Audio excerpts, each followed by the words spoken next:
So thanks for joining us this afternoon. The purpose of this session is really to discuss the place of standards in the data center sector and how they relate to some of the things that are happening, some of the regulation that's coming through both here in the Middle East, but in Europe and further afield.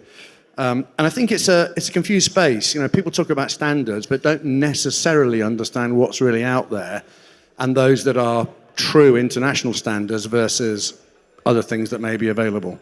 So, Colm, how about a quick intro from you to find out who you are? Sure. Colm Shorten. I'm the head of data center development for JLL. In MIA, I cover Middle East and Africa. My background is semiconductors. I spent about 9 years at Fujitsu, and then after that I moved from semiconductors into data centers, and I'm in the data center space about 20 years. So in all total, probably north of 30 years, and happy to be here and looking forward to having this chat with you, Mark. Absolutely, looking forward to it. And for my background, I've been in sort of the data center sector a similar length of time.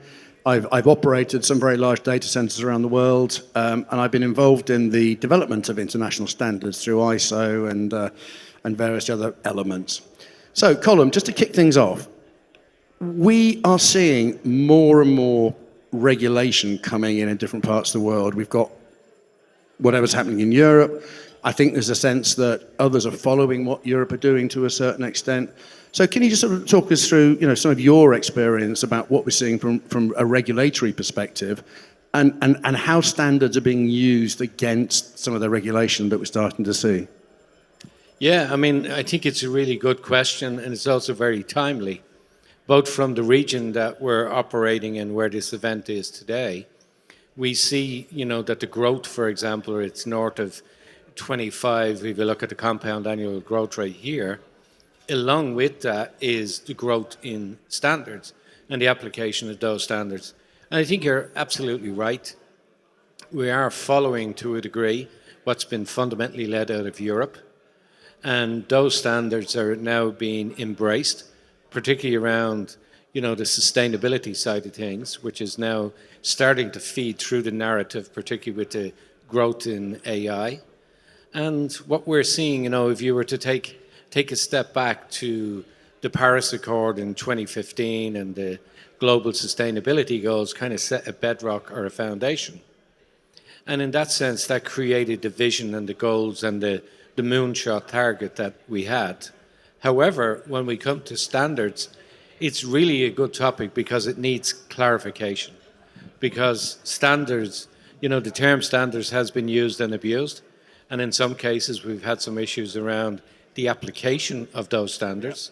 And when I talk about standards, traditionally people talk about uptime or they talk about TA 942.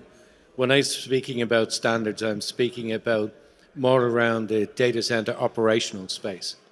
So when I refer to a standard, it would be something along ISO or EN 5600, which are documented defined standards that may call out a specific metric or KPI and a specific methodology and how to apply that standard. And if you don't follow that, well, then you're technically or theoretically not following the standard. No, you make an extremely good point, don't you? Because we are seeing increasing regulation wherever you are in the world. We're seeing more and more focus on environmental, on sustainability. Governments are increasingly putting regulation, or at the very least expectation, into place. But surely the only way that you can actually put any form of regulation or monitoring or governance into place is by having something to measure. If you don't have anything to measure, what on earth are you talking about? That doesn't make any sense. Yeah, you're absolutely right. It's an old cliche, and it's still stood the test of time, that if you want to manage it, you've got to measure it. And when we talk about these specific measurements, they're not new news. People like yourself and Boot and the TIC Council in Europe, going right back to JRC, have built these, set of best practices that are fundamentally based on a foundation or standards. Yeah. And the standard is well defined. If we talk about ISO 30134 or EN 5600, which is fundamentally the same thing. Yeah. And they set out a set of standards. So it was necessary when you look at the regulation, as when you open the conversation about the need for regulation, that regulation is linked to a standard. Yeah. And one of the weaknesses within the data center space, for good or bad reason, is that they're a little bit closed and they don't have that transparency. That's one thing. And the second thing is that the methodology that's applied for measuring those standards makes it really, really difficult to have an apples-to-apples comparison unless you follow that standard. And if you do follow that standard, it should be, need to be, and eventually will be independently verified. Yep. And if you look at those standards, and as you alluded to, and I think you're right, Europe is leading the way. Yeah. However, recently we've seen here in the UAE, through the directive, which I think is called number 11, or carbon law, that's based on the same fundamental principles. Is it? And it's still using those 30134 standards, is it? It's still actually referencing those standards? Well, it doesn't, but it is referencing international standards that go back to the Paris Accord, which when you do the full circle, it is fundamentally the ISO standards. And it's only a question of time. So both you have it from a regulatory standpoint here, but you also have it from the hyperscale, who's made a commitment through their stakeholders, investors, that they're going to be either net zero or climate neutral by a given date. In order to do that, they're operating in spaces like Europe, and we live in a global village. Everything is interconnected.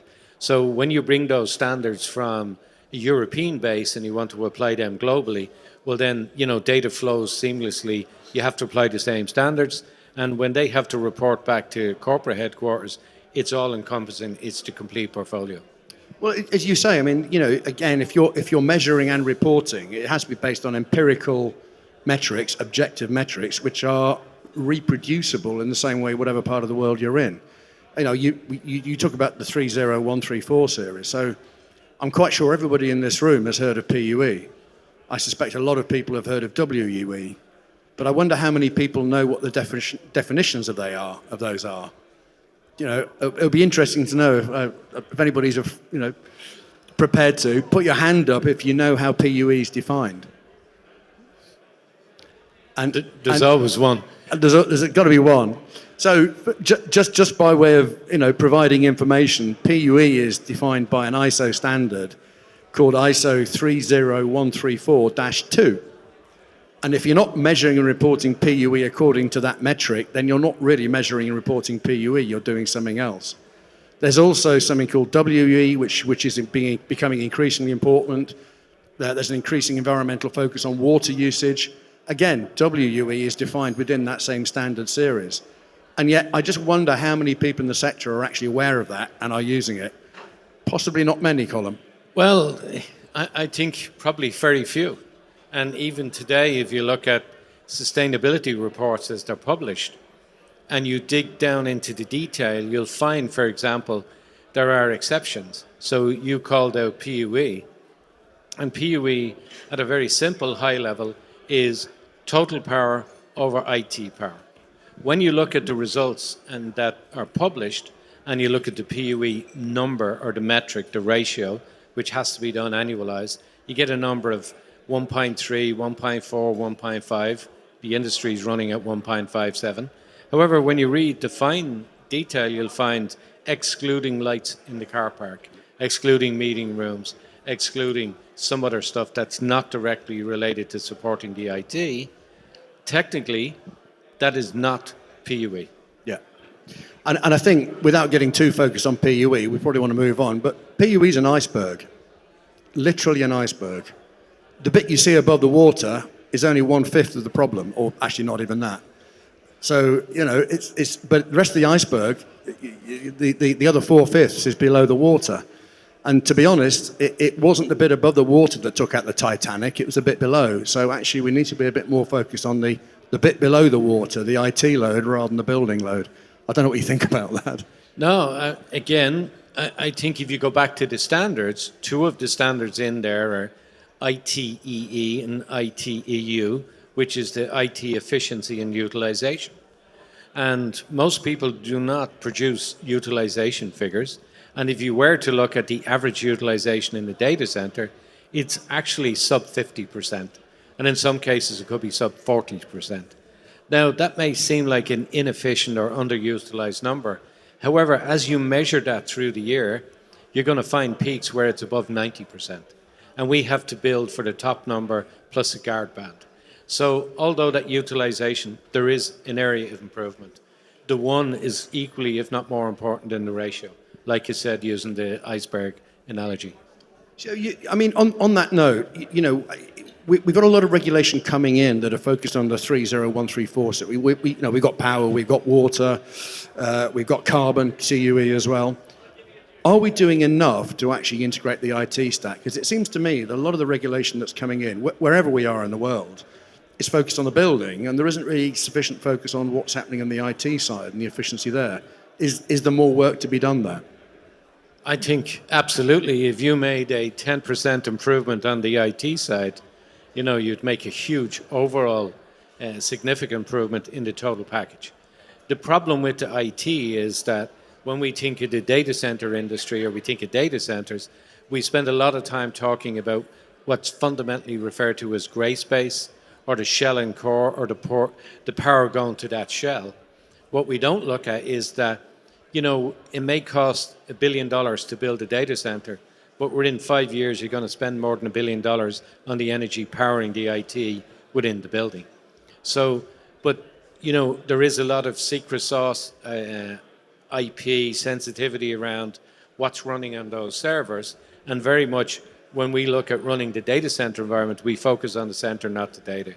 And we're starting to see now with GPUs coming through and with what we'd call high TDP, high thermal design power, it's going to be a greater focus on the IT, because the IT is becoming huge. It's becoming power hungry, that it was around, kind of 400 to 600 watts for an IC. We're going to have single chip devices within the next 18 months that will be north of 2 kilowatts per chip. So then the focus will shift. And I think you're absolutely spot on. That the numbers we're talking about in terms of power utilization, the giga scale AI factories, the giga scale data centers, surely there is going to be increasing focus on the IT consumption within those data centers, the GPUs that are actually consuming it. So far, I think, the building to some degree has masked the IT in terms of, yes, we've improved the building. And we have, we've made buildings much more efficient. But again, I think the focus is going to come from a regulatory perspective increasingly on the IT side of the house. If nothing else, because of the media attention that's being put on some of the projects that we see out there. Yeah, and I think the one thing you would say, and to be fair to data center providers, whether they're large co-location providers or hyperscale, is that they do follow compliance. Yeah. They do not knowingly, willingly break the law. No. So, however, in the absence of those standards, laws, regulations, well, then they have freedom and it's fair to operate, albeit in a reasonable and fair manner.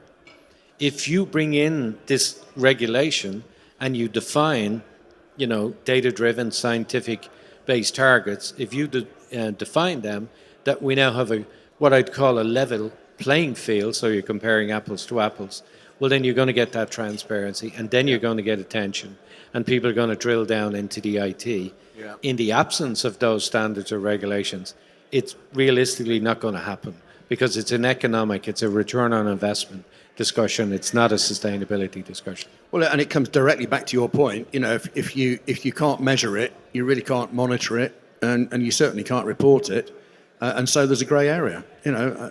And reporting is the key. So when you look at the regulation in Europe, CSRD, Corporate Sustainability Reporting Directive, that's not about actually improving the climate or improving the PUE. It's about reporting factually correct, attested and assured data.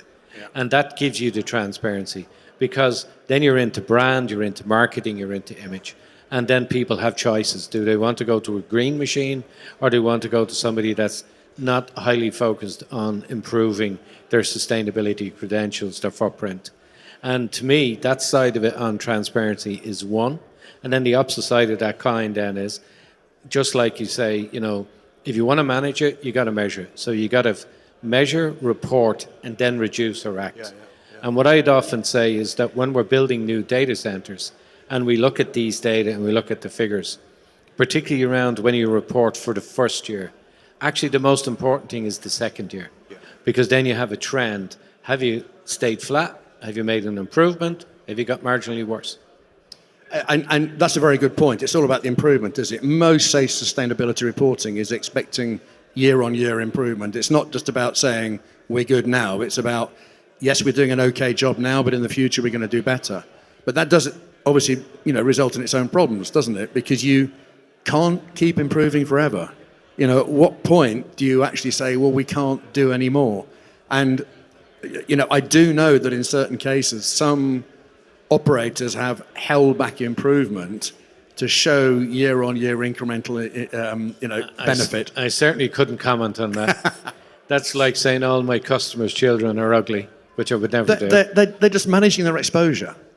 Well, probably. Now, it is a journey of, the law of diminishing returns. Yeah. However, if you set a target, as most of the large players have, we're going to be net zero or climate neutral by 2030. If you look at the EUDCA, the European Data Center Group, or if you look at CDC, the cloud infrastructure providers, they've come together and they're starting to embrace. They want to try and manage it rather than be managed. They've probably been a little bit slow off the dime. It is true that it's about the journey, and that's why I said the second report is then a trend, third, fourth, fifth. And when you think about it, we're sitting now in September 2025. 2030 is not that far away. And if you have two data points, whether it's on the top key metrics, WE, PUE, CUE, ITE, and EU, you have to show a step down improvement. Now, the one caveat I would say is a lot of people say, we built a 100 megawatt data center. We built a 70 meg data center. That might be true, and when you go live on your RFS state, it might be 4 meg, 5 meg, 10 meg. But running a data center to its design point is based on, north of 80% load. And it's really difficult, unless you do modular, and that's a separate discussion, it's really difficult to achieve these metrics until it's fully loaded and then it's optimal. Because there's a major difference between the design point and the actual. Yeah, I mean, there's an argument, isn't there, that a design PUE will never be achieved because the data centers are unlikely to be 100% full. There's always going to be some degree of churn. So, design PUE is a bit of a sort of a fanciful number in many respects. But going back to your point about 2030, do you think we're really on track to make 2030, or do you get the sense that people are reneging on some of the promises they've made? Yeah, I think it's a great question. I think there are signs, we'll call it gently rolling back. And that could be a function of when these targets were set, we didn't have the concept of AI, super power hungry. It was fundamentally a CPU market. Now it's a GPU market. If I took it purely in cloud infrastructure at retail or wholesale, I think it's possible they'll get close. But the whole thing is not about that end game, it's about the journey. It's about a continuous improvement. It's about searching for that optimal design. But make no mistake about it, climate change is real. We only have to look at what's happening, whether it's fires or whether it's floods, and it's going to happen. And I would think, in a very short period of time, WUE will even become equally, if not more important than PUE. Because we will eventually get to nuclear, which is relatively green. We'll do some work in hydrogen. We'll do something on geothermal or pumped hydro. But when it comes to water, it's very difficult to invent or build a lake. Although using water is, let's say, more environmentally damaging in some parts of the world than others. I would suggest in Ireland you've got plenty of water to use. In Ireland we have plenty of water, being a small island and surrounded by the Atlantic. We don't have a lot of power, but I'm thinking specifically for the GCC region where some elements could be considered as water-stressed environments. If we look across, the continent of Africa, there's lots of places there where water is a scarce commodity. We see it between Egypt, Ethiopia. A lot of people depend, whether it's on, building food, looking at irrigation and crops. Water is critical. It's probably the most precious commodity we have. Yeah, and I think, again, that water sustainability or use of water, I think it is basically locally dependent. I think, we need to be quite careful saying using water is bad. I think it's using water is bad where you've got water scarcity and a water-stressed environment. Going back to what you were saying about the targets for 2030, though, one of the things I'm seeing is that we're getting into an increasingly competitive environment. And I don't just mean company to company. I'm seeing, nation to nation or region to region. And I get the sense that is making people push back some of those 2030 guidelines a little bit because of the competitive landscape they're in. You look at what Germany is doing to its data center sector at the moment. They've taken European regulations and put them on steroids, which has actually made it difficult to do business in Germany.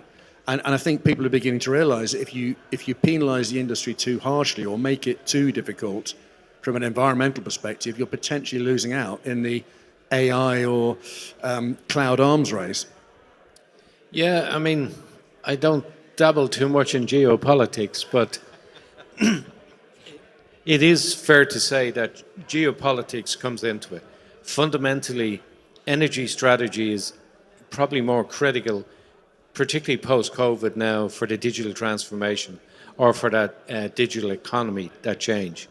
Whether you take what's going on between Russia and Ukraine, the impact that had on the Germans and the gas pipeline, whether you see that shift towards the Middle East, and they have a kind of twin strategy. It's a move away from hydrocarbons, but it's also that people are tapping into the energy and power plants and the availability of solar, for example, that's here, as well as the vision and the investment. And I think when you put them two together, it makes perfect sense.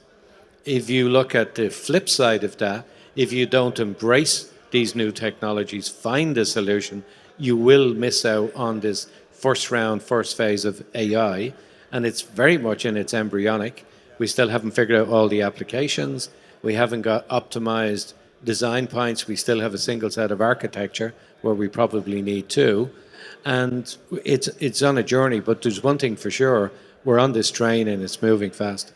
It really is, and I think we are out of time, and that's a really good point to end on. We are moving very, very rapidly at the moment, and I think if anybody tells you that they are certain about what's going to be happening in 5 years' time, I think they're probably making it up. Frankly, I don't think anybody knows where we're heading. Certainly 5 years out, and definitely not 10 years out. Yeah, I would say we don't know what's happening next year. And when you think of that's a really big challenge for people investing money, building data centers that cost $1 billion, and they go live in 2 years' time. We don't even know what the technology is going to look like in 2 years' time. So you got to future-proof, you got to build with agility, and you got to be ahead of the curve. 100% agree. I think on a final note, watch this space. We'll be back next year to talk about it. Cheers. Thanks, Mark. Cheers, Thanks Colm. for your time, Thank you. mate.